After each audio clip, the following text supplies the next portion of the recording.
น้องเห็นบ่พี่น้องบรรยากาศอันนี้ก็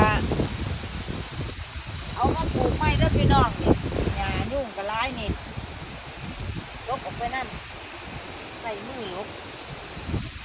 อันนี้ยับมาฟังท่านี่ก็เป็นผักบุ้งพี่น้องนี่แล้วก็สิปลูกได้อาทิตย์นึงนี่ต้องใช้ยางพระทัดปีใหม่เด้อพี่น้องเด้อนี่พระทัดดอกปีใหม่เฮาก็อีกแค่บ่หลายมื้อพี่น้องมึงสิล่ะเอาผสมผสาน